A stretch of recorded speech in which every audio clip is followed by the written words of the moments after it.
네, 이번 과목은요, 5번째 과목입니다. 이 5번째 과목은 바로 건설 재료학인데요. 우리 이거는 2018년 3월 4일 날 제1회 문제가 되겠습니다. 81번 보겠습니다. 다음과 같은 특성을 가진 플라스틱의 종류는 그랬는데, 이 플라스틱은 어떤 플라스틱일까요? 첫째, 가열하면 연화된대요. 연화는 뭐요? 물렁물렁해진다. 연화 또는 융해요. 얼음이 녹아서 물이 되는 것 같이 된다 그랬어요. 가소성이 되고, 그럼 다시 말하면 열경화성이 아니고 열가소성 플라스틱을 의미하고요. 냉각하면 경하는 재료이다. 분자 구조가 세상 구조로 이루어졌다 그러는데, 이것은 아크릴 수지를 말하고 있죠. 왜? 열가소성 수지자 연화 또는 융해 가소성이 된다 그랬어요. 분자 구조가 또 세상 구조로 이루어졌다 이랬어요. 그래서 아크릴유리요, 조금 더 설명하면 이걸 일명 유기유리라 하여 아예 옛날부터 비행기에 방풍유리도 사용하고 있고요. 특히 얘의 용도는요, 스크린이라든지 칸막이판, 창유리, 건물 내외장용, 스프레이 코팅 재료로도 쓰이는 것이나 단점이 있다면 바로 이렇게 색깔이 누렇게 변하는 결점이 바로 아크릴 수지의 단점이 되겠습니다. 역시 우리 교재 5-112쪽 아크릴 수지로 되어 있고, 이거는 수없이 반복되었던 문제가 되겠습니다. 82번입니다. 82번은 경질이며 단단한 재료이고요. 흡습성이가 적대. 단단하니까 당연히 흡습이 없고, 적은 특성이며 도로예요. 도로나 마룻바닥에 까는 두꺼운 벽돌입니다. 원료는 연화토 등을 쓰고, 식염유로 시우 소송하는 벽돌은 이거는 이렇게 보면 바로 포도벽돌을 말하는 거죠. 이게 포도벽돌 자체는 경질하고 흡수성이 더 주로 용도가 뭐예요? 용도는 도로라든지 마룻바닥에 까는 두꺼운 벽돌을 우리는 바로 그 포도벽돌이 되겠고, 원료는 연화토를 사용하고 주로 식염유로 시우 소송하는 것이 바로 포도벽돌이 되겠습니다. 역시 우리 교재 5-70조 합격날개 합격 예측에 적중되었던 문제 되겠습니다. 83번입니다. 건물 바닥용 제품에 해당하지 않는 겁니다. 바닥이 아닌 거예요. 주로 타일이니까 바닥이죠. 염화비닐 타일, 아스팔트 타일 바닥에. 리놀륨이 뭐예요? 우리 대표적인 요사이 바닥에 까는 거죠. 시멘트 사이딩 보드는 뭐죠? 우리 요사이 말하는 그 판넬집들이 주로 많이 사용하는 건물 외벽용 마감재가 바로 사이딩 보드가 되겠습니다. 답은 3번입니다.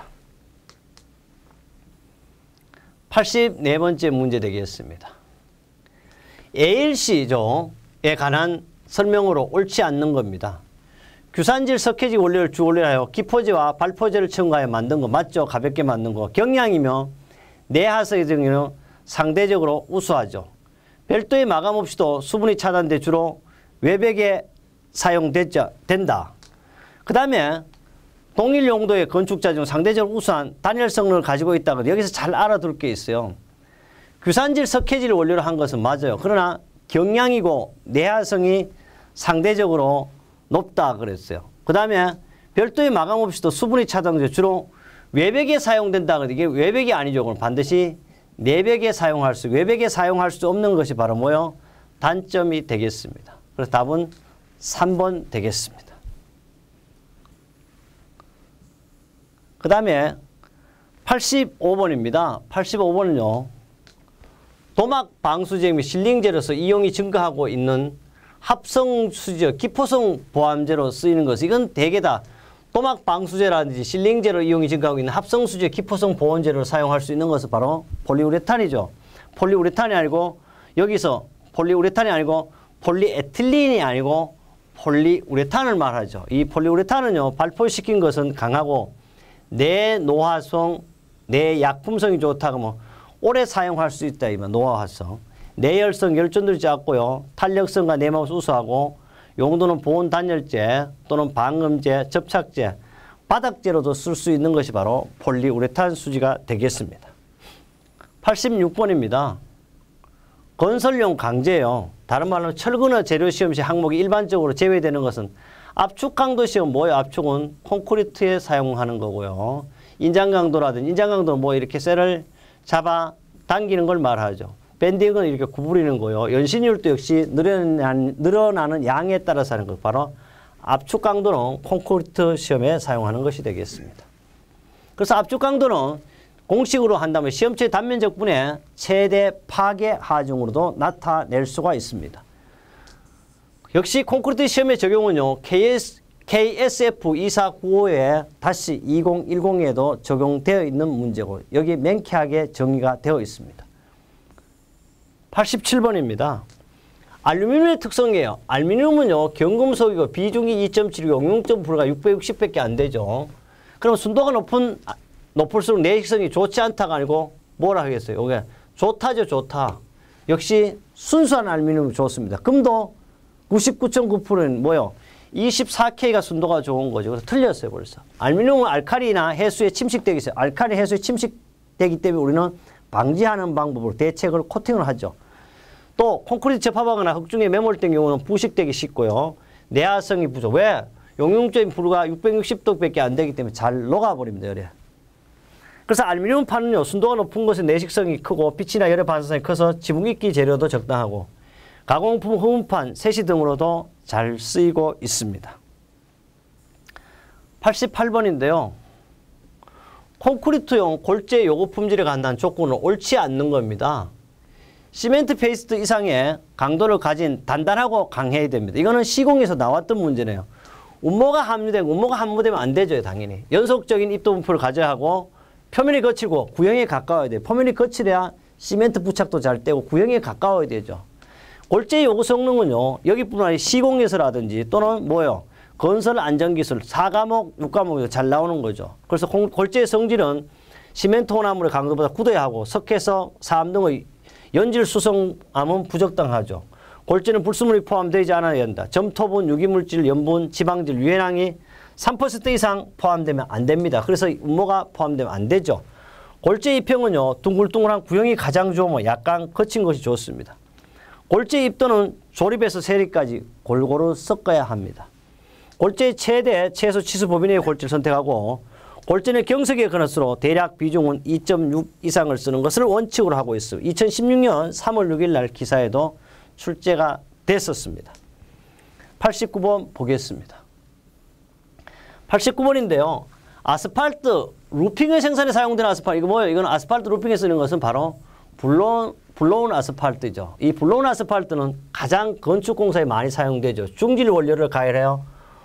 공기를 넣어가지고 연화점을 높여가지고 연도를 조절한 아스팔트를 우리는 블로운 아스팔트를 이렇게 얘기하고 있고 이 아스팔트는 루핑 생산에 사용하기 때문에 방법이 바로 블로운 아스팔트가 되겠습니다.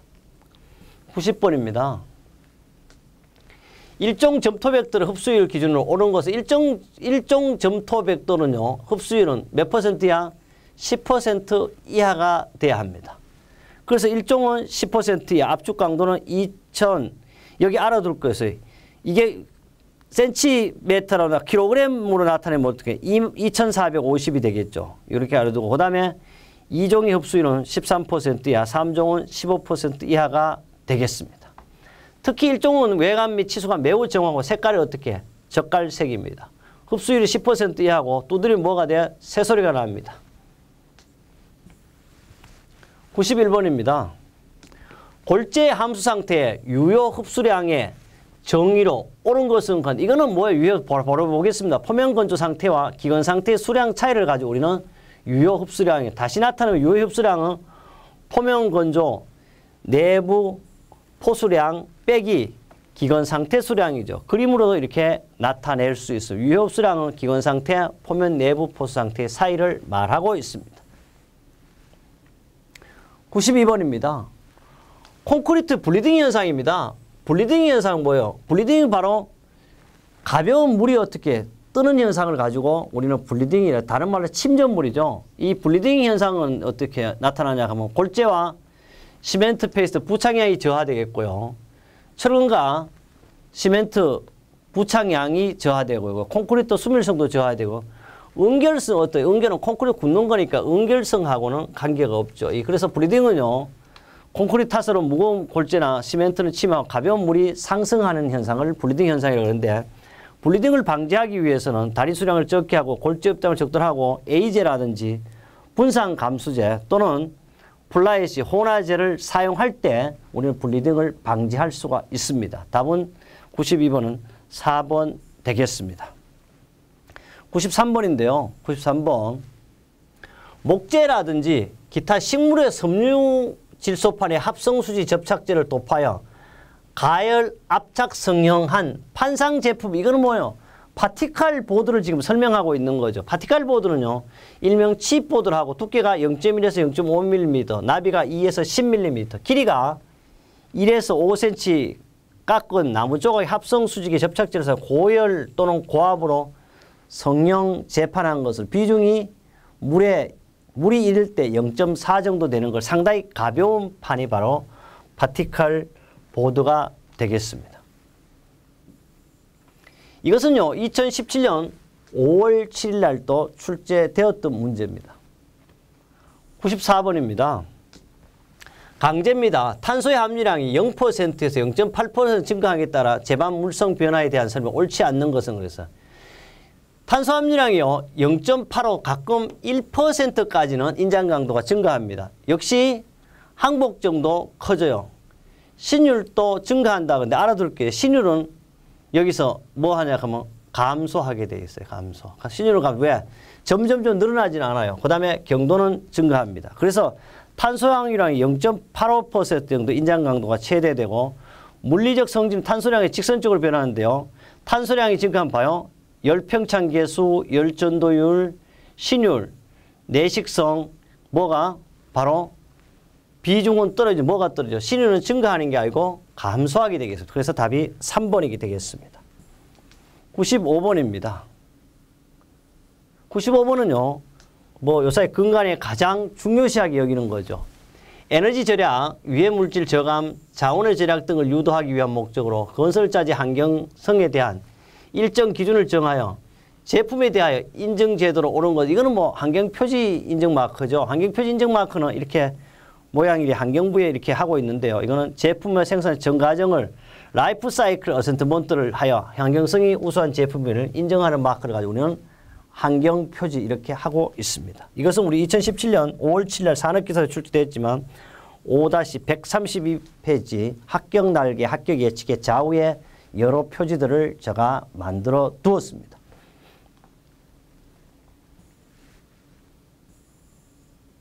96번입니다. 석재를 시공할 때 유의사항 옳지 않은 겁니다.